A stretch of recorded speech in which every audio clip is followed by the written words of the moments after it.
नमस्कार बच्चों, मैं डिम्पल सैनी आपका हार्दिक अभिनंदन करती है इस आपके फेवरेट चैनल के लिए। तो चैनल से बने रहिए, कमेंट करते रहिए, लाइक करते रहिए और सब्सक्राइब बढ़ाते रहिए, ठीक है। तो हम हमारी यात्रा पर जारी है, तो देखते हैं हमारी यात्रा अभी कहाँ तक पहुँची है। तो हम चल रहे हैं अभी यूपी बोर्ड कक्षा 12 के हिंदी साहित्य की तरफ। हमने हिंदी साहित्य का जो गद्य साहित्य है उसका अध्ययन हमने कर लिया है। आज हमारा जो दूसरा प्रकरण है यानी कि दूसरा टॉपिक है हिंदी साहित्य का पद्य साहित्य, ठीक है। जो पद्य साहित्य है उसका हम फर्स्ट लेक्चर करने जा रहे हैं। तो देखिए हमारे फर्स्ट लेक्चर में हम क्या पढ़ते हैं ये आगे हम देखते हैं, ठीक है। तो आप सबसे पहले मैं आपको ये बताना चाहूँगी कि जब हमने हिंदी का गद्य साहित्य पढ़ा तो उसमें हमने आधुनिक काल पढ़ा था, ठीक है। तो आधुनिक काल में हमने कुछ 4 समय यानी कि जो काल विभाजन पढ़ा था उसका 4 समय पढ़े थे हमने। एक तो था भारतेंदु युग यानी कि जो पुनर्जागरण के पहले का भारतेंदु युग के समय के पहले का युग था, पूर्व भारतेंदु युग, ठीक है। दूसरा था हमारा भारतेंदु युग। तीसरा नंबर का जो काल था हमारा था द्विवेदी युग। और जो चौथा नंबर का जो काल था हमारा वो थे शुक्ल युग, ठीक है। और उसके बाद वाला जो काल आता है वो शुक्लोत्तर यानी कि छायावादोत्तर। जो चौथे नंबर का है वो हमारा है छायावाद या शुक्ल युग। और उसके बाद वाला जो काल आता है यानी कि शुक्ल आचार्य रामचंद्र शुक्ल के बाद का जो समय है उसे हमने छायावादोत्तर या शुक्लोत्तर काल के नाम से हमने पढ़ा था। तो उसी को हम आगे बढ़ाते हुए अब देखते हैं कि पहले हम अभी वाले समय में चल रहे हैं, जो हमारा समय चल रहा है वर्तमान का वो हम पढ़ रहे थे, ठीक है। लेकिन अब हम पूरा थोड़ा सा पिछली की तरफ चले गए, हम थोड़ा पीछे के समय की तरफ चल गए कि हिंदी साहित्य का जो इतिहास है उसका जो काव्य पद है यानी कि काव्य खंड है, उस काव्य खंड की शुरुआत कहाँ, कैसे और किस प्रकार हुई है, कौन से काल में हुई है, उसका नाम कौन सा दिया गया है और उसके बाद कौन कौन से काल आए हैं, ये इसमें आज हम पढ़ेंगे। तो आप बने रहिए, बहुत अच्छे से पढ़ना है हमें हिंदी साहित्य का इतिहास।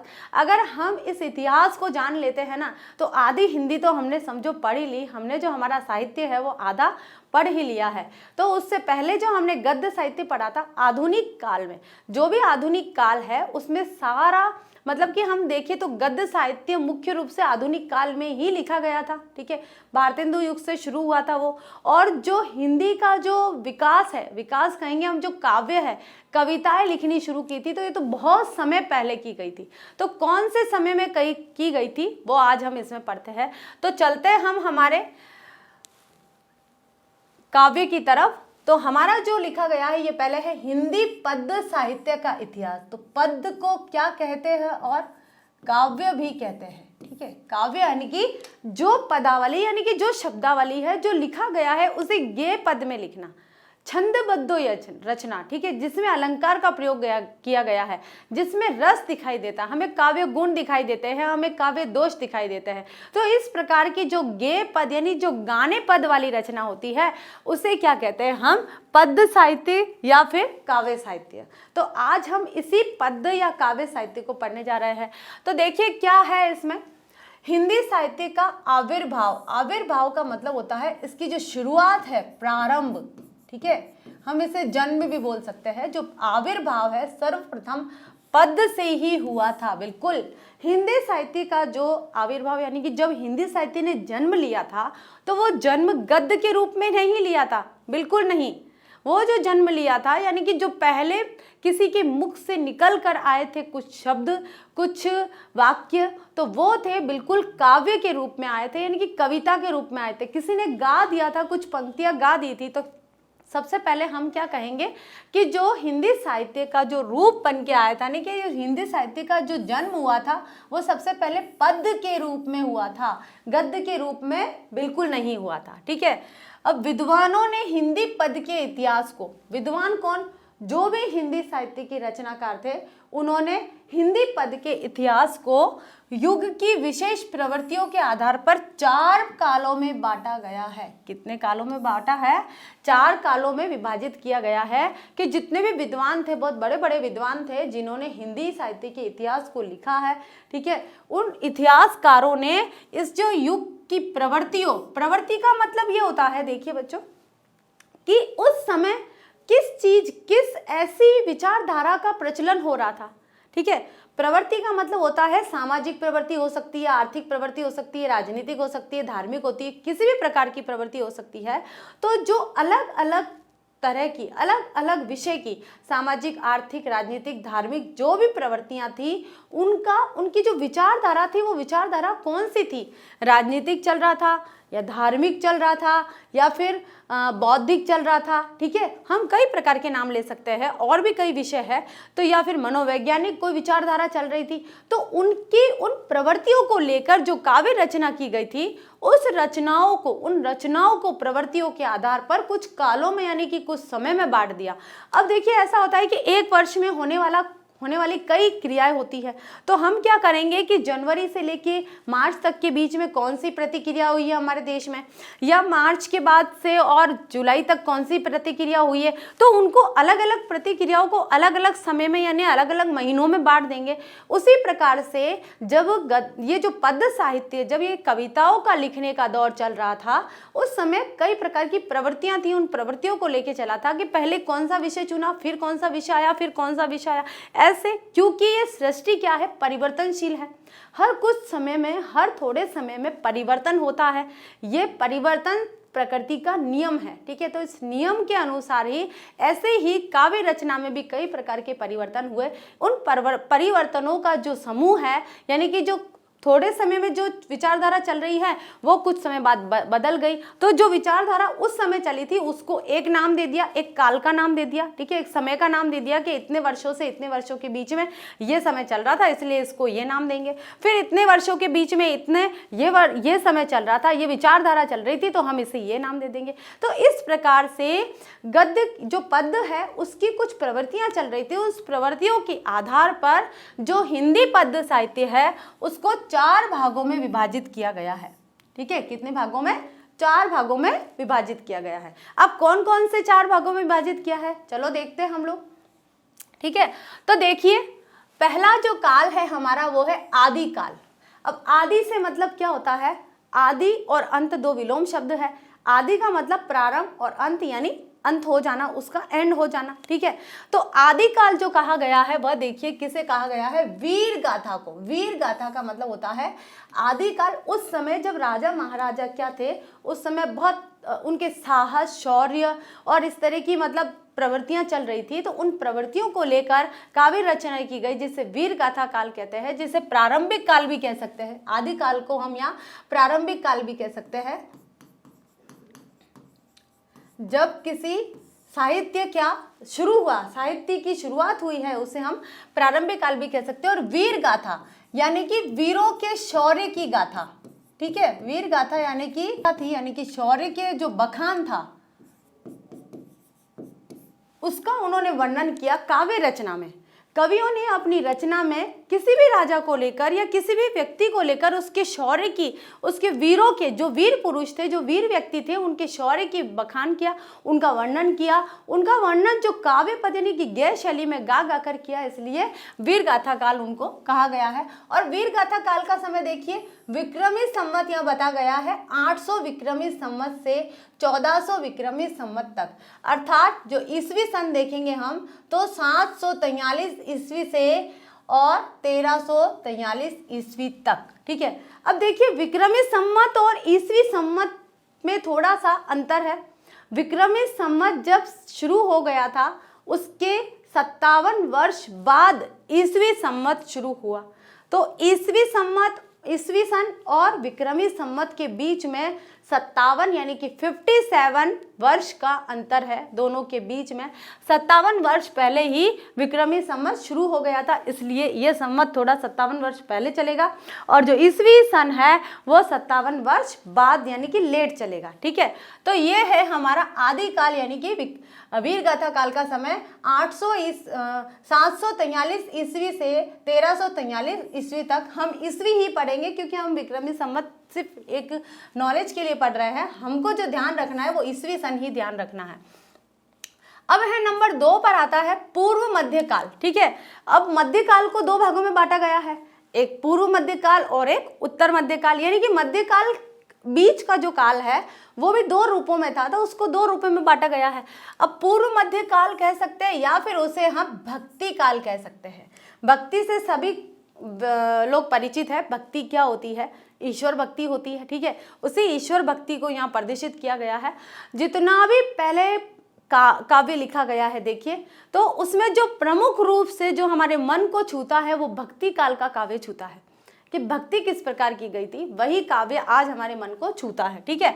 तो पूर्व मध्य काल का नाम दिया गया है भक्ति काल, और भक्ति काल का विक्रमी संवत है 1400 विक्रमी संवत से 1700 विक्रमी संवत, यानी कि 1343 ईस्वी से 1643 ईस्वी तक का समय माना जाता है। ये भक्ति काल यानी कि पूर्व मध्य काल। मध्य काल को 2 भागों में बांटा है, उसका जो पूर्व पहले वाला जो मध्यकाल है उसको कहा गया है। अब आते हैं हम नंबर 3 की तरफ, जो उत्तर मध्यकाल की तरफ जाता है, जिसका नाम है रीतिकाल। पूर्व मध्यकाल भक्ति काल और उत्तर मध्यकाल क्या हो गया? रीतिकाल। अब रीतिकाल का विक्रमी संवत शुरू होता है 1700 विक्रमी संवत से 1900 विक्रमी संवत तक, ठीक है। 1700 से 1900 विक्रमी संवत, लेकिन जो ईस्वी सन है वो 1643 से 1843 ईस्वी तक का जाता है, ठीक है। अब आते हैं हम नंबर 4 पर, यानी कि जो अंतिम काल है उसकी तरफ, जिसका नाम है आधुनिक काल। अब आधुनिक काल मुख्य रूप से गद्य से प्रभावित था, ठीक है। तो आधुनिक काल का जो विक्रमी संवत है वो 1900 विक्रमी संवत से अब तक का समय जो दिया गया है, आज तक वर्तमान तक के लिए कहते हैं, और जो ईस्वी सन है वो 1843 से लेकर आज तक का समय, ठीक है। इसमें हमने जब गद्य साहित्य पढ़ा था तब हमने पढ़ा था कि आधुनिक काल क्या है, ठीक है। आधुनिक काल को भी कई भागों में बांटा गया है। तो हमने देखिए क्या पढ़ा? पहला आदिकाल, जिसे वीर गाथा काल भी कहते हैं, जिसे प्रारंभिक काल भी कहते हैं, ठीक है, जो जिसका विक्रमी संवत अलग है, और ईस्वी सन हुआ 743 ईस्वी से 1343 ईस्वी तक। दूसरा है हमारा मध्यकाल को 2 भागों में बांटा गया है, पूर्व मध्यकाल और उत्तर मध्यकाल। पूर्व मध्यकाल जिसे भक्ति काल कहते हैं और उत्तर मध्यकाल जिसे रीतिकाल कहते हैं, ठीक है। अगर आप इसे पूर्व मध्यकाल और उत्तर मध्यकाल न कहकर भक्ति काल और रीतिकाल कहते हैं तब भी यह सही माना जाएगा, ठीक है। लेकिन अगर पूछ लिया जाता है कि भक्ति काल को कौन सा मध्यकाल कहते हैं तो पूर्व मध्यकाल कहते हैं, ठीक है। तो जो भक्ति काल है उसका विक्रमी संवत 1400 विक्रमी से 1700 विक्रमी संवत तक, और 1343 ईस्वी से 1643 ईस्वी तक का समय हो गया। और उत्तर मध्यकाल यानी कि जो रीतिकाल है हमारा वो आया है 1700 विक्रमी संवत से 1900 विक्रमी संवत तक, यानी कि 1643 से 1843 के बीच का समय आ गया, ठीक है। उसके बाद जो अंतिम हमारा काल है वह है आधुनिक काल, ठीक है। आधुनिक काल में 1900 विक्रमी संवत से और अब तक का समय, यानी आज वर्तमान समय में जो चल रहा है वो कौन सा काल चल रहा है? आधुनिक काल चल रहा है। अभी जो रचनाएं लिखी जा रही है, चाहे वो गद्य में लिखी जा रही है, चाहे पद्य में लिखी जा रही है, किसी भी विधा में लिखी जा रही है, वह आधुनिक काल के अंतर्गत आएगी, ठीक है। आगे चलते हैं हम। हिंदी पद्य साहित्य, पद्य किसे कहेंगे? मैं आपको बार बार यही कह रही हूं, काव्य, काव्य को ही पद्य कहेंगे, ठीक है। हिंदी पद्य साहित्य का विभिन्न कालों से संबंधित शाखाएं, ठीक है। जो हिंदी काव्य साहित्य है उसका विभिन्न जितने भी काल है समय के अनुसार उनमें कौन कौन सी शाखाएं प्रभावित हुई थी, ठीक है। जैसे आधुनिक काल है तो आधुनिक काल की और भी शाखाएं थी, कौन कौन सी शाखाओं में रचना हुई है। आदिकाल है वीरगाथा काल, यानी कि उसमें कौन कौन सी शाखाएं थी? उसमें कोई किसी प्रकार की शाखाएं नहीं थी। आधुनिक काल एक अपना अलग अस्तित्व रखता है, उसका एक ही रूप है, यानी कि प्रारंभिक काल था, उसमें इतनी रचनाओं का उल्लेख नहीं मिलता है, ठीक है। और उसके बाद आता है यानी कि भक्ति काल, ठीक है, यानी कि पूर्व मध्य काल। तो भक्ति काल में कई प्रकार की शाखाएं निकली है, ऐसे ही रीति काल में शाखाएं निकली है, और सबसे ज़्यादा जो शाखाएं निकली है वो आधुनिक काल की शाखाएं निकली है। तो हम देखते हैं हमारे काल विभाजन के अनुसार उन कालों की अलग अलग कौन कौन सी शाखाएं हैं।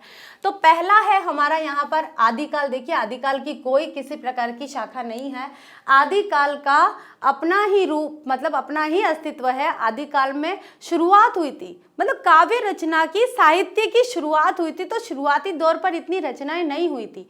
मनुष्य को यानी कि लोगों को इतना ज्ञान नहीं था कि हम किस और रचना कर रहे हैं, हमारी जो रचना है वो क्या कहलाएगी। बस उन्होंने उनके मन में जो आया उन्होंने लिख डाला, चाहे वो गेय पद में था या किसी कहानी में था या किसी भी प्रकार से था, उन्होंने उसको रचनात्मक तौर पे मतलब उसकी रचना कर ली और उसको एक मूर्त रूप दे दिया, लेकिन वो यह नहीं समझ पाए कि हमारी जो रचना है वो किस लिए है, किसके लिए हमने ये लिखी है। उनको इतना अभी कुछ ध्यान नहीं था। ठीक है, तो आदिकाल हमारा अस्तित्व, उनका जो अस्तित्व है वो एकल अस्तित्व है। अब आता है हमारा दूसरे नंबर का आता है भक्ति काल, जिसे हम क्या कहेंगे, पूर्व मध्य काल। क्या कहेंगे, पूर्व मध्य काल। ठीक है, अब भक्ति काल की देखिए दो शाखाएं निकली है, निर्गुण भक्ति धारा और सगुण भक्ति धारा। अब मैं आपको बताती हूँ सगुण और निर्गुण क्या होता है। ठीक है, सगुण भक्ति धारा, निर्गुण भक्ति धारा के अंतर्गत यह होता है कि जब काव्य रचना की गई, मान लीजिए भक्ति यानी कि ईश्वर के लिए की, भक्ति से हम समझ जाएंगे ईश्वर के लिए की। ठीक है, ईश्वर के प्रति कोई काव्य रचना की है, लेकिन कई व्यक्ति ऐसे होते हैं जो ईश्वर को कई लोग मूर्त रूप देते हैं और कोई लोग अमूर्त रूप से उसकी भक्ति करते हैं। अब अमूर्त रूप से आप कहेंगे कि भाई ईश्वर तो है नहीं, अब भक्ति कैसे करें, यानी भगवान की पूजा कैसे करें। तो कई व्यक्ति ऐसे होते हैं जो ब्रह्मलीन होते हैं। ठीक है, ब्रह्मलीन से तात्पर्य है कि वो आत्मा और परमात्मा के मिलन को ही भक्ति मानते हैं, कि आप जब अपनी आत्मा को पहचानेंगे कि वही आपकी परमात्मा है, वही आपका ईश्वर है, तो आपको मान लीजिए इस संसार से विरक्ति हो जाएगी, यानी कि आप उस पर आत्मा परमात्मा की जो बंधन है उसमें बंध जाएंगे और ये जो जीवन है, ये मोह माया है, उससे बिल्कुल ही मुक्त हो जाएंगे। तो ये था निर्गुण शाखा वाले निर्गुण भक्ति धारा के विचारकों का। ठीक है, और सगुण भक्ति धारा के विचारकों का ये मानना था कि ईश्वर बहुत है, अनेक है, बहुदेववाद पर विश्वास रखते थे ये लोग। उन्होंने अलग अलग ईश्वर की पूजा करनी शुरू करी। ठीक है, राम की पूजा की, कृष्ण की पूजा की, हनुमान की किसी देवी की। ठीक है, तो ये था सगुण। सगुण यानी कि जो मूर्त रूप में ईश्वर को पूजता था और फिर उसके प्रति काव्य रचना करता था, वह होती थी सगुण भक्ति धारा के अंतर्गत। ठीक है, तो निर्गुण भक्ति धारा में भी देखिए दो शाखाएं निकली। पहली थी हमारी ज्ञान मार्गी और दूसरी थी हमारी प्रेम मार्गी। ठीक है, और सगुण भक्ति धारा में भी दो शाखाएं निकली। पहली थी हमारी राम भक्ति शाखा और दूसरी थी हमारी कृष्ण भक्ति शाखा। यानी कि कुछ कवि ऐसे थे जो श्री रामचंद्र जी जो हमारे भगवान हैं उनके गुणों को बखान करते हुए काव्य रचना करते थे, और कुछ ऐसे थे जो कृष्ण के प्रेम में डूबे हुए थे और उनके पक्ष में काव्य रचना करते थे। ठीक है, ये हो गई कृष्ण भक्ति धारा। अब आते हैं हमारा हो गया यहाँ पर भक्ति काल हो गया, जिसमें भक्ति काल को दो भागों में बांटा, पहला निर्गुण और दूसरा सगुण। फिर निर्गुण भक्ति को भी दो भागों में बांटा, ज्ञान मार्गी और प्रेम मार्गी। इसी प्रकार से सगुण भक्ति धारा को भी दो भागों में बांटा, राम भक्ति धारा और कृष्ण भक्ति धारा। अब आते हैं हम हमारे तीसरे काल की तरफ, जिसका नाम है रीति काल। तो रीति काल भी देखिए दो भागों में विभाजित हुआ, यानी कि दो प्रकार की विचारधाराएं चलती थी। एक विचारधारा थी यहाँ रीतिबद्ध काव्य, यानी कि रीति काल के जो नियम थे, जो उन्होंने कुछ संकेत दिए गए थे कि इस अनुसार आपको काव्य रचना करनी है, उन रचनाओं के नियम में बद्ध, यानी कि उस नियम में आबद्ध होकर जो काव्य रचना करता था वे सभी रीतिबद्ध कवि कहलाए। और जो रीति मुक्त कवि थे वो कौन थे, कि जिन्होंने रीति से मतलब जो नियम थे उन नियम को बिल्कुल फॉलो नहीं किया, वो किसी प्रकार के किसी बंधन से मुक्त होकर और फिर काव्य रचना की, तो वो थे रीति मुक्त कवि, यानी कि उन्होंने रीति मुक्त काव्य की रचना करी। तो हो गया ये रीति काल भी दो धाराओं में बटा हुआ था। कौन कौन सा, रीतिबद्ध और रीति मुक्त। अब आता है हमारे अंतिम काल की तरफ, जिसका नाम है आधुनिक काल। अब आधुनिक काल की देखिए कितनी शाखाएं थी। पहला था हमारा भारतेंदु युग, जो हमने गद्य साहित्य में पढ़ा था। हमने जो गद्य साहित्य पढ़ा है उसमें सबसे पहला जो काल था वो था भारतेंदु युग, जिसे पुनर्जागरण काल भी कहते हैं। दूसरा था हमारा द्विवेदी युग। तीसरा नंबर था हमारा छायावादी युग, जिसे शुक्ल युग भी कहते हैं। ठीक है, चौथा हमारा प्रगतिवादी युग। पांचवा था हमारा प्रयोगवाद या नई कविता का युग, यानी कि प्रयोगवादी कवियों में प्रयोग करने की प्रवृत्ति जाग गई और उस प्रयोग करने की प्रवृत्ति से प्रयोगवादी या नई कविता का युग प्रारंभ हो गया था। तो ये जो आधुनिक काल है, ये भी भारतेंदु युग का जो समय था वो चला गया था, द्विवेदी युग का समय था वो भी चला गया है। छायावादी युग था वो भी समाप्त हो चुका है, प्रगतिवादी भी समाप्त हो चुका है, लेकिन आज जो युग चल रहा है वो प्रयोगवादी यानी कि नई कविता का युग आज चल रहा है। तो हमारी जो ये प्रयोगवादी कविता है वह आज वर्तमान युग की कविता मानी जाएगी। जो आज की जो रचनाएं हो रही है वो इसी प्रयोगवाद और प्रगतिवादी विचारधारा को लेकर हो रही है। तो ये था हमारा हिंदी काव्य साहित्य यानी कि पद्य साहित्य का विभिन्न कालों से संबंधित शाखाओं का विभाजन, कि किस प्रकार से हमने शाखाओं का विभाजन किया है। आदिकाल को हमने अलग ही रखा है। उसके बाद आता है हमारा भक्ति काल। भक्ति काल की 2 शाखाएं हैं, निर्गुण और सगुण। निर्गुण की 2 शाखाएं हैं, ज्ञान मार्गी और प्रेम मार्गी। सगुण की 2 शाखाएं हैं, ठीक है, राम भक्ति शाखा और कृष्ण भक्ति शाखा। इसी प्रकार से रीति काल भी 2 विचारधाराओं में पनपा है, रीतिबद्ध काव्य और रीति मुक्त काव्य। उसके बाद आता है आधुनिक काल। तो आधुनिक काल 5 कालों में विभाजित है। पहला भारतेंदु युग, फिर द्विवेदी युग, फिर छायावादी युग, प्रगतिवादी युग और प्रयोगवाद यानी कि नई कविता का युग कहलाता है। ठीक है, आगे चलते हम देखते हैं अब हमारे काल में क्या है। तो अब आता है हमारा नंबर 1 आदिकाल, जिसका सन है 743 ईस्वी से 1343 ईस्वी तक का समय माना जाता है। आदिकाल, देखिए आदिकाल को आदिकाल इसलिए कहते हैं क्योंकि जब साहित्य लिखना शुरू हुआ तो सबसे पहले पद्य में लिखा गया था। ठीक है, सबसे पहले जो साहित्य लिखा गया था वह पद्य में लिखा गया था, और पद्य में लिखने के बाद भी वह जब शुरू में लिखा गया था तो इसलिए उसको जब शुरुआत हुई, पद्य को लिखने की जब शुरुआत हुई यानी कि हिंदी साहित्य को लिखने की जब शुरुआत हुई तो वह शुरुआत क्या कहलाई? आदिकाल, यानी कि वो समय प्रारंभिक काल यानी शुरुआती काल। तो शुरुआती काल और प्रारंभिक काल इस प्रकार के नाम न देकर इसे एक नाम दिया गया जिसका नाम था आदिकाल। और आदिकाल की एक विशेषता ये थी कि वीरों का बखान किया गया था। उनके काव्य में जितने भी वीर पुरुष थे उन वीरों का बखान किया गया था, उनके शौर्य का बखान किया गया था, इसलिए इसे वीर गाथा काल का नाम भी दिया जाता है। तो हम इसे और क्या नाम देंगे यहाँ पर? वीर गाथा काल। ठीक है, यही पढ़ा था अभी हमने थोड़ी देर पहले। तो अब देखिए हिंदी के प्रथम उत्थान काल को, उत्थान का मतलब होता है जहां से हिंदी उठी, जहां से हिंदी साहित्य का उठना प्रारंभ हुआ, कि जहां से हमें पता चला कि हिंदी साहित्य भी कोई चीज होती है।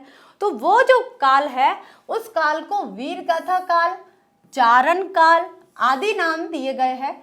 चारण काल इसे कहते हैं क्योंकि आश्रयदाताओं के आश्रय में रहकर जो चारण लोग थे उन्होंने काव्य का विकास किया था, उन्होंने रचनाएं लिखी थी, तो उनके शौर्य की जो रचनाएं थी इसलिए वीरों की शौर्य की रचना थी इसलिए वीर गाथा काल, और जो चारणों द्वारा लिखी गई थी इसलिए चारण काल कहा जाता है, इसको नाम दिया गया था।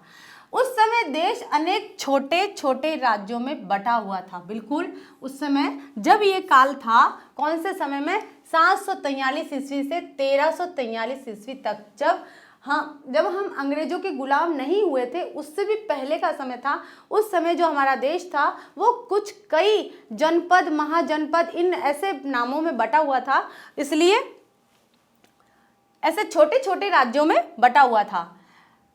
इन राज्यों के राजपूत राजा आपस में लड़ते थे। ठीक है, आपस में क्यों लड़ते थे? क्योंकि अपने राज्य का विकास करने के लिए, उसका जो दायरा था, उसका जो क्षेत्र था, उसको बढ़ाने के लिए वे आपस में लड़ते थे। स्वभाव से वे वीर, साहसी एवं विलास प्रिय थे। वीर थे इसलिए वीर गाथा का नाम दिया। ठीक है, और साहसी थे तो साहस और वीर एक की बात होती है, तो इसलिए उसका नाम वीर गाथा काल नाम दिया। ठीक है, तो उस समय की जो प्रवृत्ति थी, आदि काल की प्रवृत्ति क्या थी कि उस समय वीर गाथा काल या चारण काल आदि नाम दिए गए। उस समय देश अनेक छोटे छोटे राज्यों में बटा हुआ था, और उस छोटे छोटे राज्यों में बटे होने के कारण लोगों में एक दूसरे के प्रति हीन भावना हो रही थी। उस हीन भावना को मिटाने के लिए भी लोगों में लोगों को एकता के सूत्र में बांधने के लिए भी कई प्रकार की काव्य रचनाएं हुई। ठीक है, और राज्यों के जो राजपूत राजा थे वो आपस में लड़ते थे, और उनके बीच के जो आपस के द्वेष थे उसको मिटाने के लिए भी काव्य रचना हुई। प्रवृत्ति क्या हुई है? दोनों आपस में लड़ रहे हैं तो एक दूसरे को, मतलब एक राजा दूसरे राजा को श्रेष्ठ बताने के लिए, अपने आप को श्रेष्ठ बताने के लिए, या उनके आश्रय में जो भी कवि जो भी कवि अपने दरबारी कवि के रूप में रहता था, वो दरबारी कवि अपने राजा को श्रेष्ठ बताने के रूप में फिर वो काव्य रचना रचने लगा। तो इस प्रकार से वो प्रवृत्ति क्या कहलाई, एक दूसरे के द्वेष में भी काव्य रचना होने लगी। और स्वभाव से वे जो राजा थे वो कैसे थे, वीर थे, साहसी थे और विलास प्रिय थे, यानी कि विलास प्रिय यानी भोग विलास में बहुत ही लिप्त थे। ठीक है, उन्हें संगीत का शौक था, कोई कला प्रेमी था, तो राज शासन को छोड़कर वो अपने कलात्मक रूपों में भी कई प्रकार से कार्य करता था। ठीक है, तो ये हुआ हमारा आदिकाल का समय कि उस समय की जो प्रवृत्ति थी वो क्या थी। अब आते हैं वीर गीत काव्यों में सर्वाधिक प्रसिद्ध और लोकप्रिय काव्य अल्लाह खंड है। यानी कि वीर गीत, जब वीरों की वीरता के रूप में जो गीत लिखे गए थे, ठीक है, वीर गाथा काल कहा गया है, यानी कि वीरों की वीरता को यानी उनके साहस का बखान करने के लिए जो गीत लिखे गए थे, यानी कि जो कविताएं लिखी गई थी, उनमें आला खंड नाम का जो एक लोकप्रिय प्रसिद्ध काव्य है वो बहुत ही फेमस हुआ था उस समय। ठीक है, आगे चलते हैं हम। यह बहुत ही लोकप्रिय है तथा इसके गीत आज भी वर्षा ऋतु में उत्तर भारत के प्रत्येक गांव में ढोलक की थाप के साथ गाए जाते हैं। कौन से? आला खंड के गीत। आला खंड के जो गीत थे, जो वीरों की जो वीरता थी उसके बखान के रूप में लिखे गए थे, वो सारे गीत बहुत लोकप्रिय थे। आज भी कई लोगों को ऐसे साहस या साहसपूर्ण कार्य करते हैं, तब जो उत्तर भारत है, जो हमारा उत्तर भारत है पूरा, उस उत्तर भारत के गांव में ढोलक बजा बजा के वीरों के बखान के रूप में वो गीत गाए जाते हैं और ये वर्षा ऋतु में भी ये गाने गाए जाते हैं। ठीक है, इस प्रकार से विद्यापति तथा अब्दुल रहमान इस युग के अन्य प्रसिद्ध रचनाकार हैं। आदिकाल के प्रमुख कवियों में से एक कवि का नाम आता है विद्यापति। विद्यापति ने बहुत रचनाएं की है। वीर गाथा काल का जो प्रवृत्ति का जो पूरा समावेश आता है वो विद्यापति के काव्य में बिल्कुल आता है, उनकी रचनाओं में आता है। विद्यापति जी एक आदिकाल के बहुत ही श्रेष्ठ कवियों में माने जाते हैं।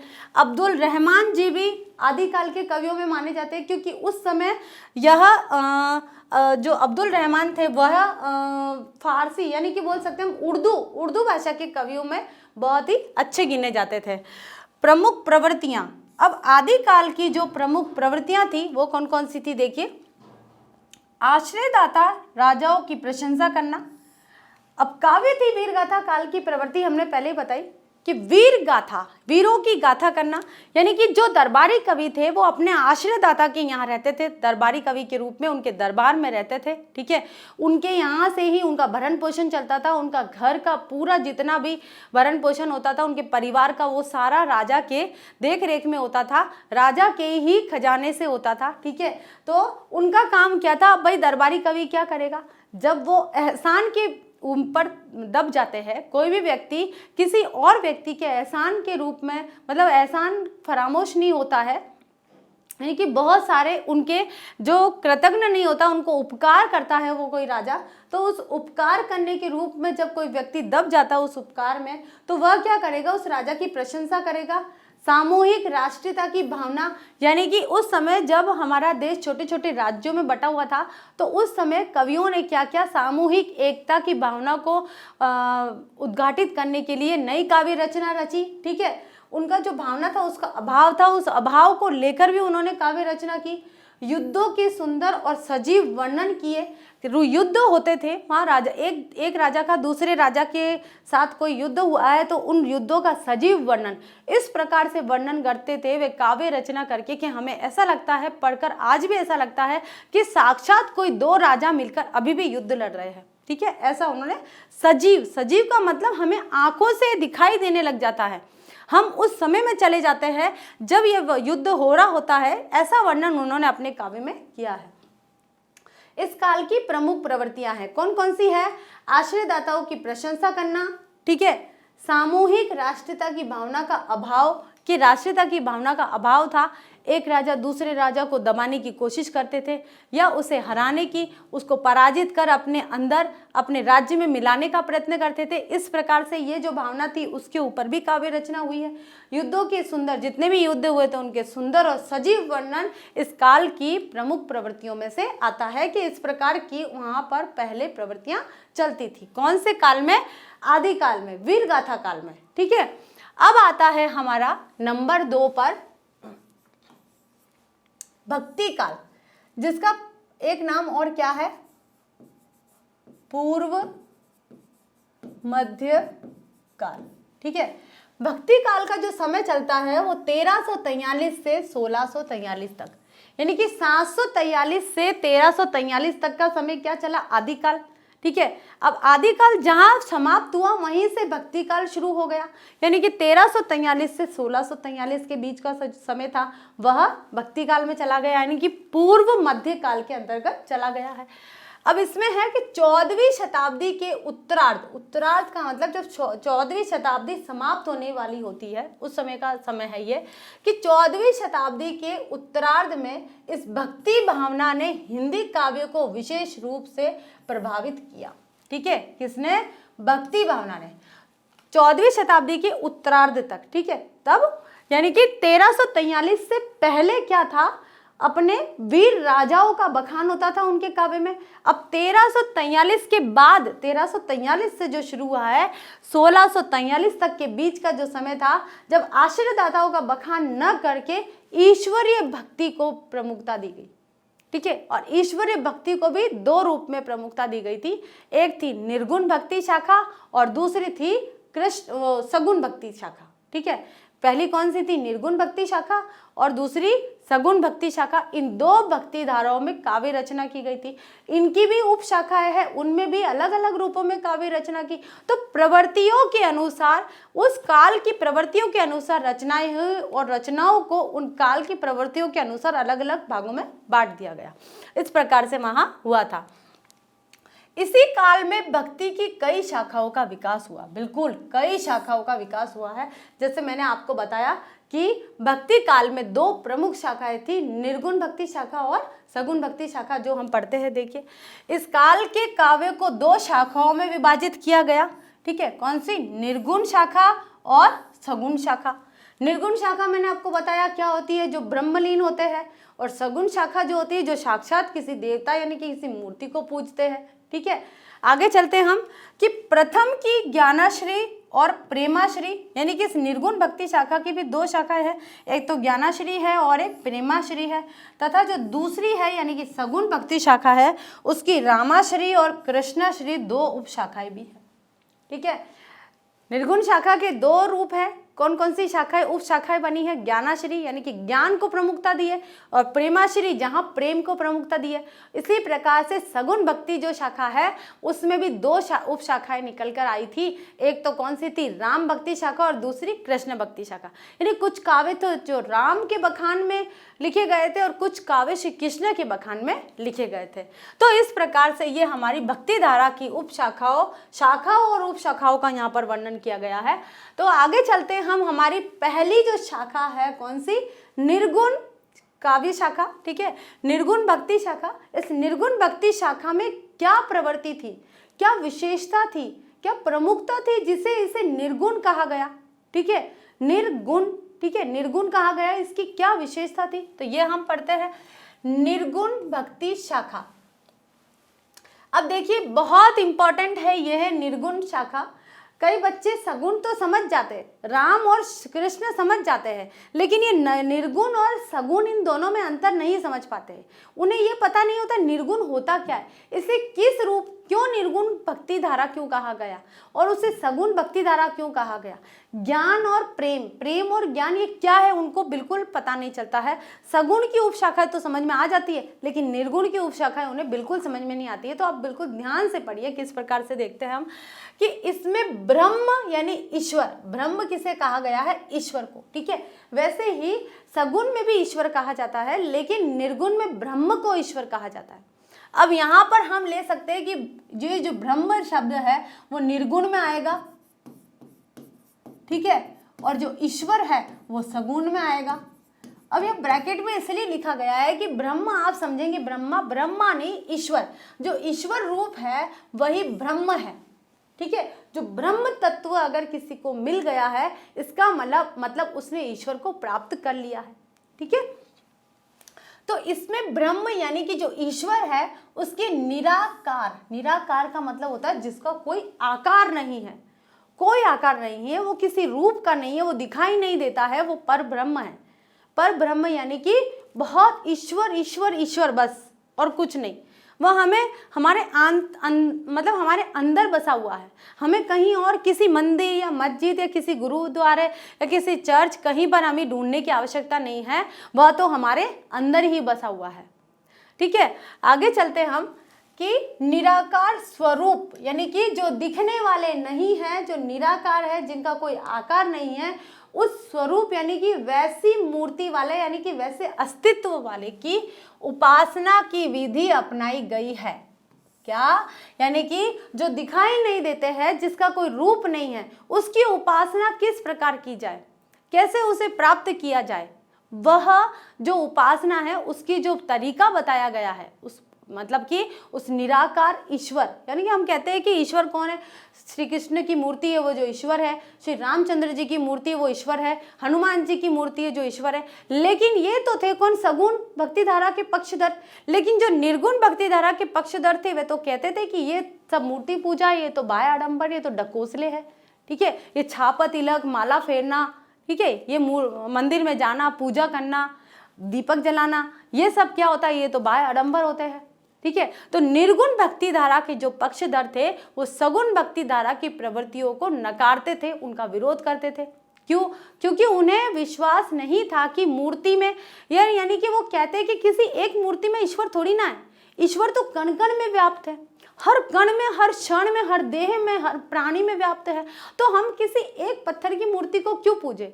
उनका मानना ये था। ये निर्गुण पक्षधर के व्यक्ति थे। ठीक है, तो इसकी ज्ञान यानी कि क्या कह रहे हैं कि जो हमारे ईश्वर थे, कौन? जो निर्गुण भक्ति धारा के ईश्वर थे वो निराकार थे, उनका जो स्वरूप था वो निराकार था, बिना आकार का था। उसकी उपासना की विधि यानी कि उस निराकार ब्रह्म की, उस निराकार ईश्वर की उपासना यानी कि उनकी पूजा किस प्रकार की जाए, यह निर्गुण भक्ति धारा के अंदर बताया गया था। ठीक है, इसकी ज्ञानाश्री शाखा के प्रमुख कवि, अब निर्गुण भक्ति धारा की भी दो शाखाएं थी, एक तो थी ज्ञानाश्री, ठीक है, और दूसरी थी प्रेमाश्री, प्रेमाश्रयी। ठीक है, अब ज्ञानाश्री से आप समझ सकते हैं, श्रेय को एक तरफ रखो तो ज्ञान से क्या तात्पर्य है? जहां ज्ञान प्राप्त होता है, जहां हमें कुछ शिक्षा प्राप्त होती है, कुछ हमें जानकारी प्राप्त होती है। तो उस ज्ञानाश्रय शाखा के जो प्रमुख कवि थे वो कौन थे? कबीरदास जी। ठीक है, कबीरदास जी कौन थे? ज्ञानाश्री शाखा के प्रमुख कवियों में से थे। और उनका जो काव्य आप पढ़ लेंगे तो आप समझ जाएंगे कि निर्गुण जो भक्ति धारा है वह क्या कहना चाहती है। यानी कि निर्गुण भक्ति धारा में भी जो प्रेम ज्ञानाश्री शाखा है उसमें ज्ञान किस प्रकार मिलता है यह इसमें बताया गया है। ठीक है, अन्य प्रसिद्ध कवियों में भी और भी कवि है, यानी कि निर्गुण भक्ति धारा के ज्ञानाश्री शाखा में केवल कबीरदास जी तो उसकी प्रमुखता है। यानी कि हम कह सकते हैं कि जो प्रमुख कवि है बिल्कुल वो कौन है? कबीरदास जी। लेकिन उनके बाद भी और भी कवि आए जो ज्ञानाश्री शाखा को के पक्षधर थे। इसी ज्ञानाश्री शाखा की प्रवृत्तियों को अपनाकर और उसी के व्यवहार में चलकर उन्होंने काव्य रचना करी। ठीक है, तो उनमें कौन कौन से थे? संत रैदास, जिसे रविदास जी भी कहते हैं। कौन? संत रैदास जी थे जो मीराबाई के गुरु माने जाते हैं, जो कहा जाता है कि मीराबाई ने इनसे ज्ञान प्राप्त किया था। भले ही मीराबाई सगुण भक्ति धारा की कवियत्री थी, लेकिन उन्होंने जो ज्ञान प्राप्त किया था वो निर्गुण भक्ति धारा के संत से किया था, और जिनका नाम क्या था? रैदास, और जिनका असली नाम क्या था? रविदास।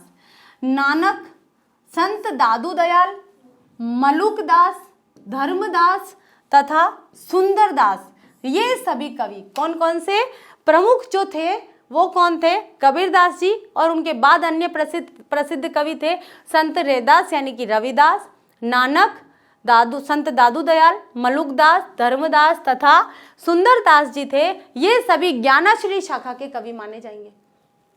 ठीक है, ये निर्गुण भक्ति धारा की जो प्रथम शाखा है ज्ञानाश्री, उसके कवि माने जाएंगे।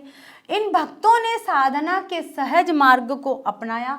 सहज यानी कि जो बहुत आसानी से ईश्वर को प्राप्त हो जाए, उस मार्ग को उन्होंने अपनाया। साथ ही जाति पाति, तीर्थ व्रत आदि बाह्य आडंबरों का विरोध किया। निर्गुण भक्ति धारा के कवियों की ये विशेषता थी कि वो जो जाति पाति के बंधन थे उनसे मुक्त रहते थे, क्योंकि वे मानते थे कि ईश्वर सभी पूर्ण सत्ता, यानी कि ईश्वर, इस प्रकृति की पूर्ण सत्ता उस ईश्वर के हाथ में है। वह किसी के भी प्रति भेदभाव नहीं करता है। तो हम तो एक प्राणी मात्र है, तो हमें भी किसी से किसी प्रकार का भेदभाव नहीं करना चाहिए। दूसरा ये कहा कि तीर्थ व्रत, आप जो तीर्थ यात्रा करते हैं या कोई व्रत धारण करते हैं, तो ये सब बाह्य आडंबर है, इनका ईश्वर पर कोई प्रभाव नहीं पड़ता है। जब आप अपने अंदर के मन को पहचान लेंगे तो वही आपका और परमात्मा का मिलन हो जाएगा। उसी में बाह्य आडंबरों का विरोध किया है, यानी कि आप छापा तिलक लगा के घूम रहे हैं, माला फेर रहे हैं, तो वो सब आपके बाहरी ढकोसले हैं, इनसे ईश्वर की प्राप्ति नहीं होती है। ये निर्गुण काव्य धारा यानी कि निर्गुण भक्ति धारा के ज्ञानाश्री शाखा की जो कवि थे उनका मानना था, ये उनकी विचारधारा थी। ठीक है, आगे चलते हैं हम निर्गुण शाखा की दूसरी उपशाखा, जिसका नाम है प्रेमाश्रयी। अब ज्ञानाश्रयी का मतलब हुआ जहाँ ज्ञान प्राप्त हुआ, और उसी प्रकार प्रेमाश्रयी से हम अर्थ निकालते हैं तो प्रेम प्राप्त हुआ। ठीक है, बिल्कुल ऐसा ही, ऐसा नहीं है कि आज वर्तमान के समय में ही प्रेम की बातें की जाती है, पहले भी प्रेम की बातें की जाती। नायक नायिका के प्रेम के बारे में जो बताया गया है वो आदिकाल से चलता हुआ आ रहा है, भक्ति काल से चलता हुआ आ रहा है, ये आज की बात नहीं है। ठीक है, आज बहुत फेमस हो चुकी है ऐसी बातें, पहले पता नहीं चलती थी। तो देखिए उसमें भी काव्य रचना हुई है, उस प्रेमाश्री काव्य जो शाखा थी उसमें भी, उस प्रवृत्ति में, प्रेम रूपी प्रवृत्ति में भी कई काव्य रचना हुई है। तो क्या लिखा है, निर्गुण काव्य की दूसरी उपशाखा प्रेमाश्री के नाम से प्रसिद्ध है। इसे पल्लवित करने का श्रेय सूफी मुसलमान कवियों को है। सूफी मुसलमान यानी कि जो इस प्रेमाश्री शाखा के प्रवर्तक थे। ठीक है, जो सूफी मुसलमान थे, जो सूफियाना में अपनी काव्य रचना करते थे, उनको जाता है।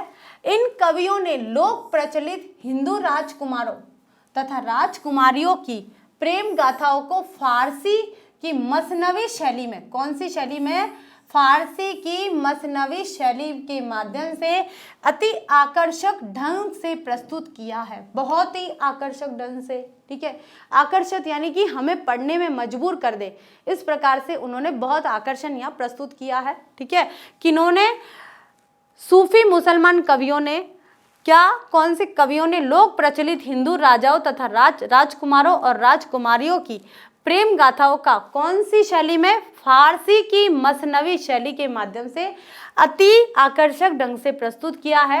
इनकी कविताएं दोहा और चौपाई छंदों में है। ठीक है, जो प्रेमाश्री शाखा है उसमें कौन से छंदों का प्रयोग किया गया है, एक तो दोहा छंद का और एक चौपाई छंद का प्रयोग किया गया है। ठीक है, आगे देखते हैं। इस शाखा के सर्वश्रेष्ठ कवि है मलिक मोहम्मद जायसी। बहुत महत्वपूर्ण कवि है ये मलिक मोहम्मद जायसी, जिनका पद्मावत यानी कि आख्यान काव्य, आख्यान यानी कि उन्होंने जो पद्मावत की रचना करी है, रानी पद्मावती के रूप में जो रचना करी है, बहुत आकर्षण रूप से करी है, उनका बखान करा है, यहाँ आख्यान काव्य लिखा है। हिंदी साहित्य का एक अनमोल ग्रंथ यानी कि ग्रंथ रत्न माना जाता है। कौन सा, पद्मावत उनका लिखा गया। मलिक मोहम्मद जायसी जी का ये पद्मावत है, ये बहुत प्रसिद्ध ग्रंथ है, इसको बहुत प्रसिद्धता प्राप्त हुई है। ठीक है, तो ये क्या है, भक्ति काल की पहली जो शाखा है निर्गुण भक्ति शाखा, उसकी दूसरी उप शाखा है प्रेमाश्री शाखा की प्रवृत्तियां के। इसमें क्या हुआ था, ये इसका जो शुरुआत करी थी वो किसने करी थी, सूफी मुसलमान कवियों ने करी थी। ठीक है, और उनका जो विषय था वो क्या था कि लोक प्रचलित हिंदू राजकुमारों और राजकुमारियों के बीच के जो प्रेम था, उस प्रेम को उन्होंने प्रदर्शित किया था और फारसी की मसनवी शैली में किया था। ठीक है, और उनकी जो रचनाएं हैं दोहा और चौपाई छंद में लिखी गई है। ठीक है, इस शाखा के जो सर्वश्रेष्ठ कवि माने जाते हैं प्रेमाश्री शाखा के सर्वश्रेष्ठ कवि मलिक मोहम्मद जायसी जी है, जिन्होंने पद्मावत नामक एक आख्यान काव्य की रचना की है, ठीक है, जो एक अनमोल ग्रंथ रत्न माना जाता है। आगे चलते हैं हम। अब आता है हमारा नंबर 2 शाखा है, कौन सी? सगुण भक्ति शाखा, ठीक है। तो सगुण भक्ति शाखा में क्या है? 11वीं शताब्दी में स्वामी रामानुजाचार्य, कौन सी शताब्दी में? 11वीं शताब्दी में स्वामी रामानुजाचार्य भक्ति के क्षेत्र में अवतार भावना को प्रतिष्ठित कर चुके थे। अवतार भावना का मतलब यह है कि किसी एक देवता ने, किस देव ने मनुष्य के रूप में अवतार लिया है, जैसे श्री रामचंद्र जी ने लिया था, जैसे श्री कृष्ण ने लिया था, और भी कई देवताओं ने यहाँ अवतार लिया था। उस अवतार जो भावना थी, ठीक है, क्या उस अवतार भावना को प्रतिष्ठित किया कि कोई एक देव मनुष्य के रूप में भी, प्राणी के रूप में भी अवतार लेता है और वह एक ईश्वर के रूप में पूजा जाता है। उन्हीं की शिष्य परंपरा में 15वीं शताब्दी में स्वामी रामानंद जी हुए, ठीक है। 11वीं शताब्दी में तो कौन? स्वामी रामानुजाचार्य थे। उन्होंने भक्ति के क्षेत्र में अवतार भावना को प्रतिष्ठित किया पहले तो, ठीक है, यानी कि किसी एक मनुष्य का अवतार भी होता है। उसके बाद में उनके शिष्य बने थे कौन? स्वामी रामानंद जी। रामानुजाचार्य के शिष्य कौन थे? स्वामी रामानंद जी, जो 15वीं शताब्दी में हुए थे, जिन्होंने जनता की चित्त वृत्तियों यानी कि मन की वृत्तियों को समझने का सत प्रयास किया और जनता के बीच राम भक्ति का प्रचार किया।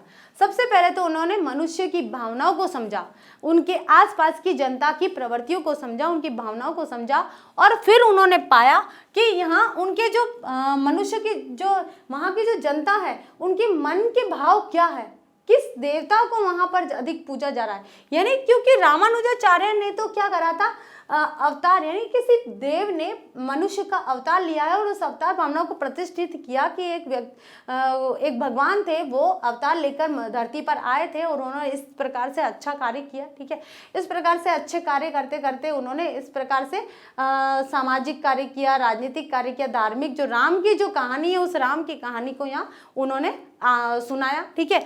उस राम की कहानी को उन्होंने जनता के बीच उनके मन की प्रवृत्तियों को समझा कि जनता के मन में राम को लेकर क्या क्या विचारधारा है, ठीक है। फिर उसके बाद में जनता के बीच उन्होंने राम भक्ति का प्रचार किया। कुछ विचार तो थे उनमें और कुछ विचार रामानंद जी ने शुरू कर दिए, यानी कि उनको बताया कि वास्तविक तौर पर श्री रामचंद्र जी कौन थे और उन्होंने किस प्रकार से इस समाज में, इस पूरे सामाजिक वातावरण को उन्होंने एक करके रखा था, ठीक है। रामानंद जी की शिष्य परंपरा में उसी प्रकार से पहले कौन थे? 11वीं शताब्दी से शुरू हुआ सगुण भक्ति धारा की शाखा का कि स्वामी रामानुजाचार्य जी हुए थे, जिन्होंने भक्ति में अवतारवाद की भावना को प्रतिष्ठित किया। उनके शिष्य आए कौन? स्वामी रामानंद जी, जिन्होंने क्या किया कि जनता के बीच में राम भक्ति शाखा को प्रदर्शित किया, ठीक है। उसके बाद में रामानंद जी की ही शिष्य परंपरा, ये शिष्य परंपरा चलती रहती है क्योंकि गुरु ही शिष्य को शिक्षा देता है, तो इस प्रकार से शिष्य परंपरा चलती रही। और रामानंद जी के ही शिष्य थे गोस्वामी तुलसीदास जी हुए, जो राम जी के परम भक्त थे और उन परम भक्त ने दशरथ पुत्र मर्यादा पुरुषोत्तम श्री राम का शक्तिशील सौंदर्य रूप रामचरितमानस महाकाव्य में प्रस्तुत किया। उन्होंने क्या किया कि अपने गुरुओं से जो उन्होंने ज्ञान प्राप्त किया था, उस ज्ञान को जो हमें वाल्मीकि रामायण के रूप में मिलता है, उस वाल्मीकि रामायण का दूसरा रूप उन्होंने रामचरितमानस के रूप में एक महाकाव्य लिख डाला। और आज उस महाकाव्य की क्या प्रमुखता है, उसका क्या स्थान है, ये आप सभी जानते हैं, हमें इसके आख्यान की कोई आवश्यकता नहीं है। तो हम देख सकते हैं कि सगुण भक्ति धारा में भी हमारे पास 2 भक्ति धारा थी, राम भक्ति धारा और कृष्ण भक्ति धारा। हम राम भक्ति धारा के बारे में पढ़ रहे हैं कि 11वीं शताब्दी में रामानुजाचार्य आए, उनके शिष्य श्री रामानंद जी आए, उन्होंने राम भक्ति शाखा का प्रचार किया, यानी कि राम की भक्ति का प्रचार किया। और रामानंद जी के ही शिष्य थे, वो कौन थे? गोस्वामी तुलसीदास जी। उन्होंने उनसे ही सर्वश्रेष्ठ कार्य किया कि श्री राम भक्ति के उपलक्ष्य में, यानी कि राम की भक्ति का बखान करने के लिए उन्होंने एक महाकाव्य लिख डाला जिसका नाम था रामचरितमानस। आया समझ में सभी को? आगे चलते हैं हम कि यह महाकाव्य अवधी भाषा में लिखा गया। कौन सी भाषा में लिखा गया? अवधी भाषा में, जो अवध में थी, जो अवध में बोली जाती थी, यानी कौन सी बोली जाती थी, अवधी भाषा, उसमें लिखा गया। इसमें जायसी द्वारा अपनाई गई दोहा चौपाई शैली का परिष्कृत साहित्यिक रूप मिलता है। जायसी, मलिक मोहम्मद जायसी ने जो दोहा और चौपाई का प्रयोग किया था अपने काव्य में, पद्मावत काव्य में दोहा और चौपाई का प्रयोग किया था, उस दोहा और चौपाई को शुद्ध करके जो भी उसमें कमियां थी, यानी कि जो अवगुण थे, उन अवगुणों को दूर करके और फिर मलिक मोहम्मद जायसी ने जो रचना की थी वो परिष्कृत साहित्यिक रूप में मिलती है। रामचरितमानस की कथा का मूल स्रोत वाल्मीकि रामायण है। बिल्कुल, जो वाल्मीकि रामायण से उन्होंने सीखा वही उन्होंने रामचरितमानस में लिखा है। इस महाकाव्य में जीवन की सर्वांगीणता है। सर्वांगीणता का मतलब होता है एक मनुष्य के जीवन में किन किन पक्षों को लेकर, उनके विकास को लेकर, उनकी प्रतिद्वंदिता को लेकर, या फिर एक मनुष्य के संपूर्ण जीवन में कौन कौन से पक्ष आते हैं, कौन कौन सा दौर आता है, कौन कौन सा समय आता है, कौन कौन सी घटनाएं आती है, कौन कौन से पहलू आते हैं, वो सारी चीज़ों को लेकर मनुष्य के धार्मिक, आर्थिक, राजनीतिक, मानसिक, बौद्धिक, चारितार्थिक जितने भी चीज़ें हैं वो सारी की सारी हमको रामचरितमानस में देखने को मिलती है। ठीक है, अभी हमने कुछ समय पहले जो हमने टीवी पर देखा, जो हमें रामायण दिखाई जाती थी, वो कौन सी रामायण है, रामचरितमानस की रामायण है। वाल्मीकि रामायण उसमें नहीं है। लेकिन ऐसा नहीं है कि वाल्मीकि रामायण अलग है, वो रामचरितमानस का ही रूप है, मतलब कि रामचरितमानस वाल्मीकि रामायण का रूप है। ठीक है, तो हमें उसमें इस महाकाव्य में जीवन की सर्वांगीणता, यानी कि संपूर्ण जीवन में एक मनुष्य किन किन दौर से होकर, कौन कौन सी सीढ़ियों से होकर निकलता है, कौन कौन से दौर से होकर, कौन कौन से समय से, कठिनाइयों से और कुछ अच्छाइयों से, खुशियों से, दुखों से होकर गुजरता है, वो सारा का सारा हमें रामचरितमानस में देखने को मिलता है। फिर देखते हैं हम, तुलसीदास की रचना का उद्देश्य लोक मंगल की साधना है। तुलसीदास जी ने जो रामचरितमानस या और भी कई प्रकार की रचनाएं करी, उन्होंने बहुत सी रचनाएं करी, कवितावली, गीतावली, कोई काव्यवली है उनकी, बहुत सारी दोहा चौपाई, बहुत सारी रचनाएं करी है। उन रचनाओं का जो उद्देश्य था, उनका जो लक्ष्य था, वो था लोक मंगल की साधना, यानी कि लोगों का मंगल करना, लोगों में पुरुषार्थ जगाना, यानी कि उनमें आदर्शवादी जीवन के प्रति प्रेरित करना, ये उनका उद्देश्य था। जब उन्होंने देखा कि समाज में बुराइयां फैल रही है, उन बुराइयों को दूर करने के लिए उन्होंने मानस की रचना की। ठीक है, क्योंकि मानस में राम को एक आदर्शवादी व्यक्ति, यानी कि आदर्शवादी पुत्र, आदर्शवादी पिता और आदर्शवादी पति के रूप में प्रदर्शित किया है। वही और सीता को एक सतीव्रता, यानी कि पतिव्रता स्त्री के रूप में प्रदर्शित किया है। तो तुलसीदास जी का ये मानना था कि वे समाज में इस प्रकार के ही व्यक्तित्व का विकास करना चाहते थे।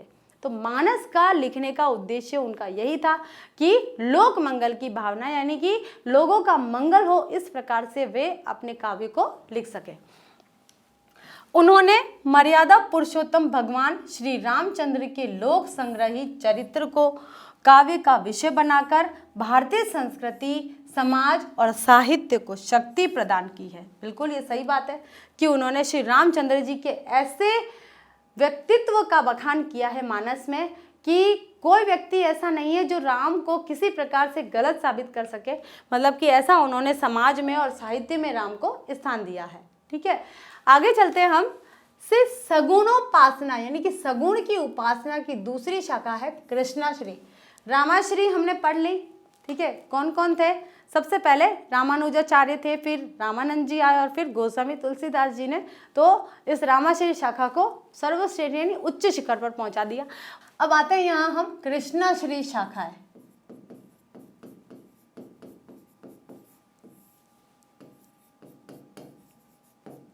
ठीक है, सगुणोपासना की दूसरी शाखा कृष्णाश्री शाखा कहलाती है। सगुण उपासक की पहली शाखा कौन सी है? रामाश्री। और जो दूसरी उप शाखा है वो कौन सी है? कृष्णाश्री शाखा कहलाती है। इसके अंतर्गत श्री कृष्ण की पूर्ण ब्रह्म के रूप में प्रतिष्ठा हुई है। पूर्ण ब्रह्म की, किसकी? श्री कृष्ण की, कि श्री कृष्ण ही पूर्ण ब्रह्म है। इस ब्रह्मांड, इस पूरी सृष्टि का जो एक ही रचयिता है, यानी कि एक ही संचालक है, वो कौन है? श्री कृष्ण। श्री कृष्ण पूर्ण ब्रह्म के रूप में यहाँ प्रदर्शित किए गए हैं। श्री कृष्ण भक्ति के प्रवर्तन का श्रेय श्री वल्लभाचार्य जी को जाता है। कृष्ण भक्ति का जो प्रवर्तन है वो किसने किया था? श्री वल्लभाचार्य जी ने किया था। कृष्ण भक्ति शाखा के सर्वोत्कृष्ट कवि सूरदास जी माने जाते हैं। सूरदास जी का नाम हम बोल सके, इन्होंने सखा भाव से भक्ति की थी। ठीक है, श्री कृष्ण को उन्होंने सखा यानी कि मित्र के रूप में देखा था। कहते हैं कि सूरदास जी जन्म से अंधे थे, तो उन्होंने फिर कैसे देखा?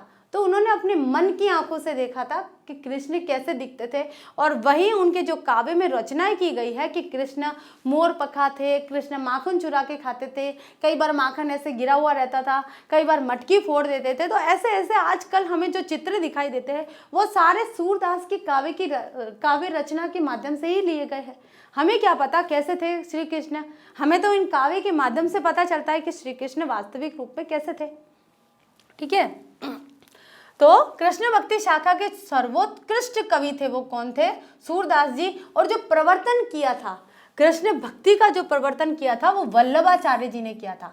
और सर्वोत्कृष्ट कवि थे कौन? सूरदास जी, जिन्होंने कृष्ण लीला के मधुर पद गाकर प्रेम और संगीत की ऐसी मंदाकिनी एक नदी का नाम है, मंदाकिनी बहाई, जिसमें डुबकी लगाकर जनता का हृदय आनंदमय हो गया। बिल्कुल हाँ, सूरदास जी के पद जब हम गाने लगते हैं तो उसका जो रस मिलता है वो ऐसा ही लगता है कि जैसे हम मंदाकिनी में डुबकी लगा कर आए हैं। वास्तव में ही ऐसा लगता है। कभी आप लोग भी लगा लीजिए, हाँ, उससे पता चलेगा कि कृष्ण भक्ति में क्या रस है। सूरदास कृत सूर सागर हिंदी साहित्य की अक्षय निधि है। अक्षय यानी कि निधि यानी कि एक धरोहर है, एक पूंजी है। ठीक है, सूर सागर के अंदर सूरदास जी का पूरा संपूर्ण जो साहित्य है, जो काव्य है वो लिखा गया है। जो सूरदास जी का जो संपूर्ण साहित्य लिखा गया है वो सूर सागर के नाम से यहाँ प्रकाशित है।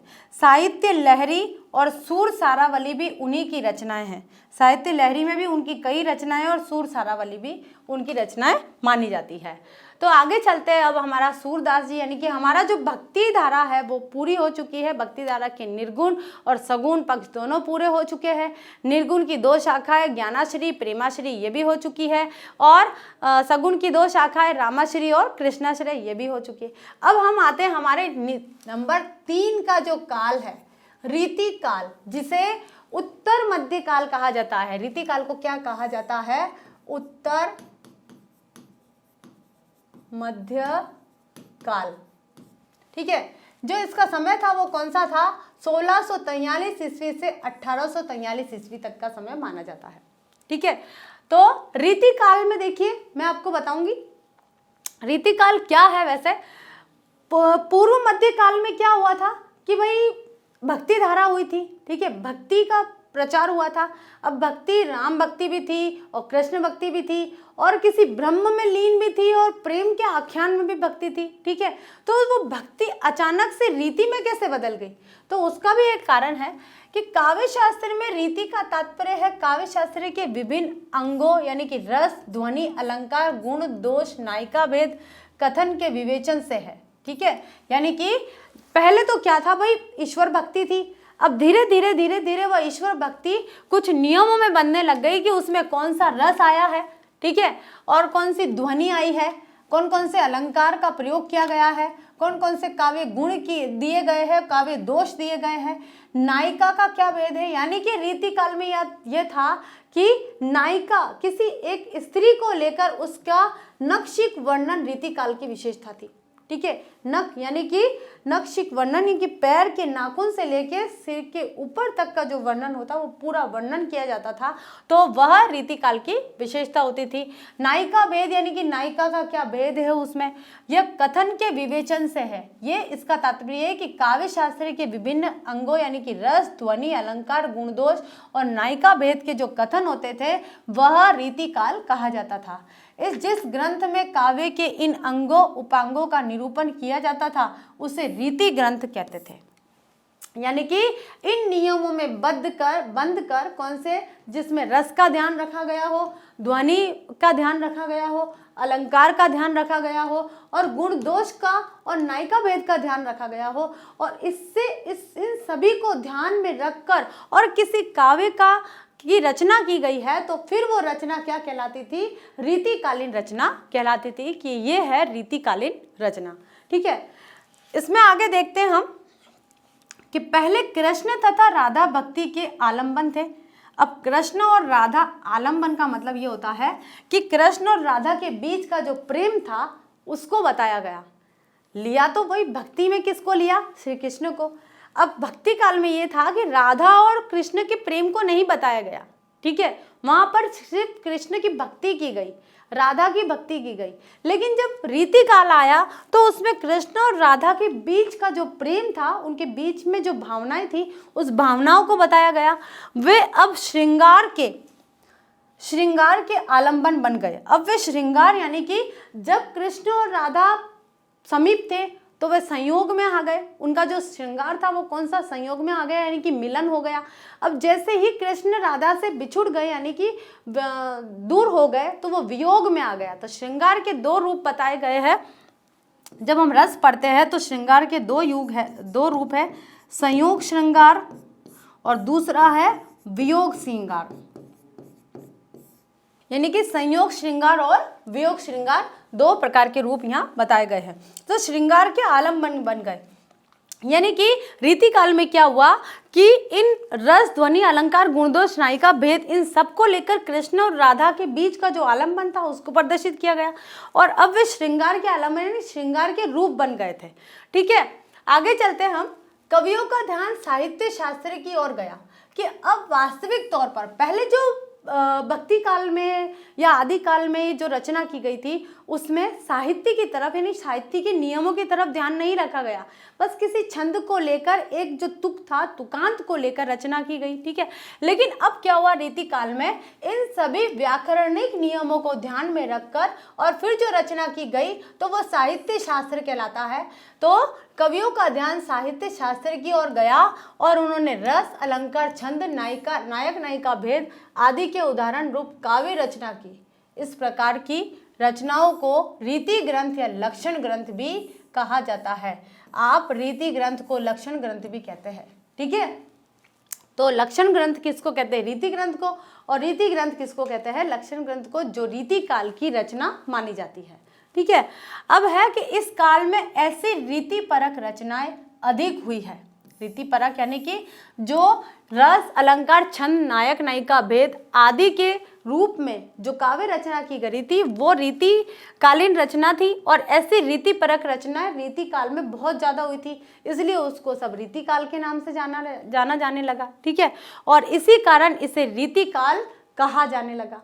ठीक है, इसी रीति अन्य दो रूपों में मिलते हैं। रीति के अन्य दो रूप भी मिलते हैं, दो रूप भी मिलते हैं। एक वे जो अलंकार पर आधारित थे और दूसरे वे जो रस पर आधारित थे। अलंकार, जिन्होंने अलंकार का प्रयोग किया अपने काव्य में, ठीक है, वे अलग थे। और जिन्होंने रस का ध्यान रखा, यानी कि कौन सा रस आया है, श्रृंगार आया है या रौद्र रस आया है, या फिर कह सकते और भी कई प्रकार के रस है, नवरस है, नवरसों में से कौन सा आया है, वात्सल्य आया है। ठीक है, तो कौन कौन से रसों का यहाँ उल्लेख किया गया है वो यहाँ पर इस रीति काल की प्रवृत्तियों में आता है। ठीक है, आगे चलते हैं हम। अब देखते हैं रीति काल के प्रमुख कवि। केशव भूषण और राजा यशवंत सिंह अलंकारवादी आचार्य कवि थे। ठीक है, केशव भूषण और राजा यशवंत सिंह, ये इन्होंने अलंकार का प्रयोग कर अपने काव्य की रचना की। मतीराम देव और पद्माकर ये रसवादी थे।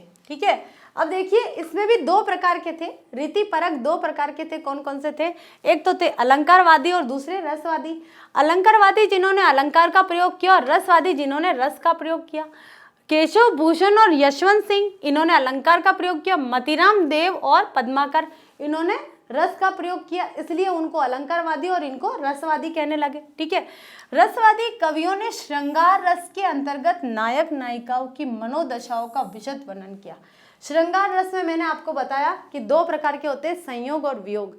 नायक नायिका का संयोग होता था उस समय उनके मनोभाव किस प्रकार के होते थे, और नायक नायिकाओं का जब वियोग होता था तो उस समय उनके मनोभाव क्या होते थे, वो उन्होंने अपने काव्य में स्थान दिया है।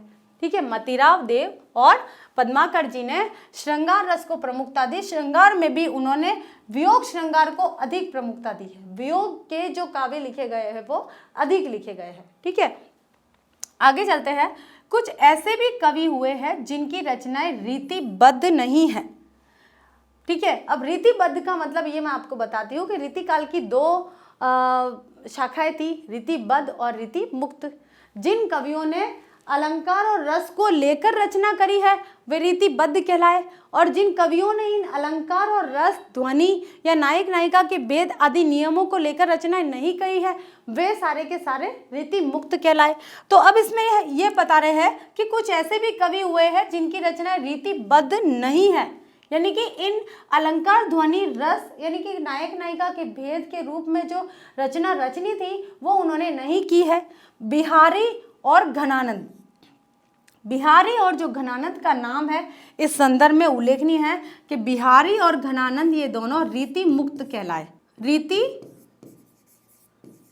मुक्त कहलाए, क्योंकि इन्होंने जो रीति काल की जो प्रवृत्ति थी उस रीति काल की प्रवृत्ति में रस, अलंकार, ध्वनि और काव्य के गुण दोष या फिर नायक नायिका के भेद का जो गुण थे, जो उनके नियम थे, उन नियमों को न मानते हुए उन्होंने मुक्त रूप से रचना करी और इसलिए वे रीति मुक्त कवि कहलाए। और जबकि केशव भूषण, यशवंत, राजा यशवंत सिंह और मतिराम देव और पद्माकर ये सारे के सारे रीतिबद्ध कवि कहलाए थे। ठीक है, आगे चलते हम प्रमुख कवि और उनकी रचनाएं।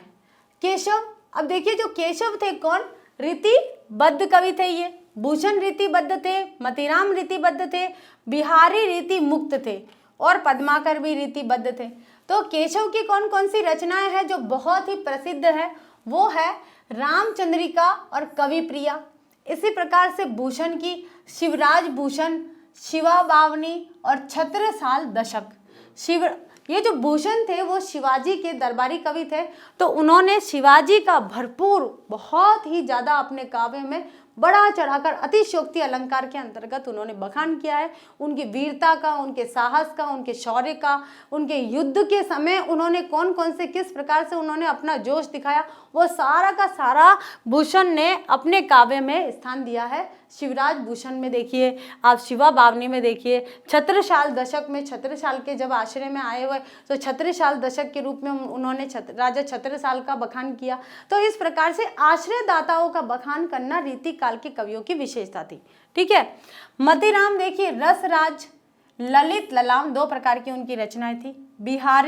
बिहारी सतसई के अंतर्गत बिहारी का संपूर्ण काव्य संकलित किया गया है। तो बिहारी की एक ही संकलन है उनका, कौन सा, बिहारी सतसई या सतसई। पद्माकर, पद्माभरण, जगत विनोद, गंगा लहरी। ठीक है, तो केशव की यहाँ दो रचनाएं हैं, रामचंद्रिका, कवि प्रिया। भूषण की तीन रचनाएं हैं, शिवराज भूषण, शिवा बावनी, छत्रसाल दशक। मतिराम की दो रचनाएं हैं, रसराज और ललित ललाम। बिहारी की एक रचना है बिहारी सतसई और पद्माकर की रचना है पद्माभरण, जगत विनोद और गंगा लहरी। ठीक है, अब आते हैं हम रीति काल की प्रमुख प्रवृत्तियों की तरफ, यानी कि प्रवृत्तियां, उस समय का जो वातावरण था वो कैसा था वो इसमें बताया गया है। तो रीति ग्रंथों का निर्माण, श्रृंगार रस की प्रमुखता। ठीक है, रीति ग्रंथों का जो निर्माण हुआ है मुख्य रूप से श्रृंगार रस को प्रमुखता दी गई है। श्रृंगार में भी आप जब संयोग और वियोग दोनों को लोगे तो उसमें वियोग श्रृंगार को ज़्यादा प्रमुखता दी है। जब नायक और नायिका एक दूसरे से बिछड़ जाते हैं, यानी एक दूसरे से दूर रहते हैं, और दूर रहने के बाद जो उन्हें जो पीड़ा होती है उस पीड़ा को यहाँ पर उन्होंने अपने काव्य का विषय बनाया है। ठीक है, तो उन्होंने श्रृंगार रस की प्रमुखता दी है। काव्य भाषा के रूप में ब्रज भाषा को ज़्यादा प्रमुखता दी है और व्यापक प्रसार, सवैया, दोहा छंदों का प्रचुर प्रयोग किया गया है और प्रकृति का उद्दीपन रूप में चित्रण किया गया है। प्रकृति का उद्दीपन, पल पल प्रकृति का जो परिवर्तन रूप है, प्रकृति को मानव के साथ जोड़कर उसके साथ कुछ संबंध स्थापित करके जो प्रदर्शन किया है वो रीतिकाल के कवियों की विशेषता थी, उनके काव्य की विशेषता थी। आश्रयदाताओं की प्रशंसा, ठीक है, रीतिकाल की प्रमुख विशेषता ही यही थी कि आश्रयदाताओं की प्रशंसा करना। और दूसरी थी कि श्रृंगार रस की प्रमुखता, उसमें नायक नायिका का भेद और आश्रयदाताओं की प्रशंसा, ये रीतिकाल के कवियों की प्रमुख दो विशेषताएं थी। और भी थी जो उनमें कम, जो काव्य रचना हुई है वो कम हुई है, लेकिन आश्रयदाताओं की प्रशंसा और श्रृंगार रस, इन दो में तो बहुत ज्यादा काव्य रचना हुई है। फिर है कला पक्ष की प्रधानता तथा आदि इस काल की प्रमुख विशेषता रही है, कला पक्ष की प्रधानता, ठीक है। तो ये थी सारी रीतिकाल की प्रवृत्तियां, ठीक है। आगे चलते हैं हम। अब रीतिकाल की देन क्या है कि इस युग की प्रमुख देन यह है कि ब्रज भाषा काव्य भाषा के रूप में व्यापक रूप से प्रतिष्ठित हुई। देखिए क्या हुआ था, भक्ति काल में कौन सी अवधी भाषा को प्रमुखता मिली, ब्रज भाषा को भी मिली सूरदास के रूप काव्य के रूप में, लेकिन जो मानस की रचना हुई, जब गोस्वामी तुलसीदास जी के द्वारा रामचरित मानस की रचना हुई तो उसमें अवधी भाषा को प्रमुखता दी, ठीक है। लेकिन रीतिकाल में अधिकांश कवियों ने जो काव्य रचना करी है वो ब्रज भाषा में ही करी है। बहुत कम कवि है जिन्होंने ब्रज भाषा को नहीं अपनाया है, अन्यथा जो भी कवि है उन्होंने ब्रज भाषा को प्रमुखता दी है, ठीक है। गणानंद की लाक्षणिकता तो अद्वितीय है, गणानंद का नाम बहुत ही मुख्य रूप से लिया जाता है। कविता, सवैया और दोहा मुक्तक काव्य रचना के लिए सिद्ध छंद बन गए हैं, ठीक है। मुक्तक, घनानंद और बिहारी देखिए रीति मुक्त कवि थे, उन्होंने किसी रीति के नियमों को न अपनाकर मुक्त छंद में रचना करी थी। तो एक मुक्त छंद जो उन्होंने प्रयोग में लिया है वो केवल घनानंद के द्वारा लिया गया है, ठीक है।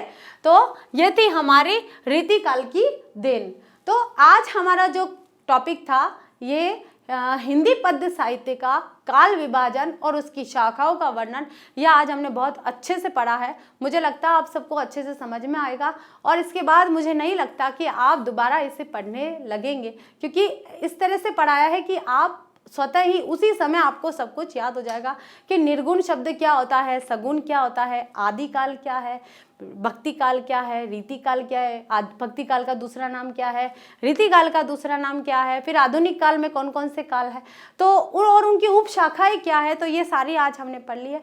तो हमारा हिंदी गद्य साहित्य और हमारा हिंदी पद्य साहित्य दोनों पूरा हो चुका है। तो अगली कक्षा लेकर फिर से हाजिर होते हैं, तब तक के लिए थैंक यू।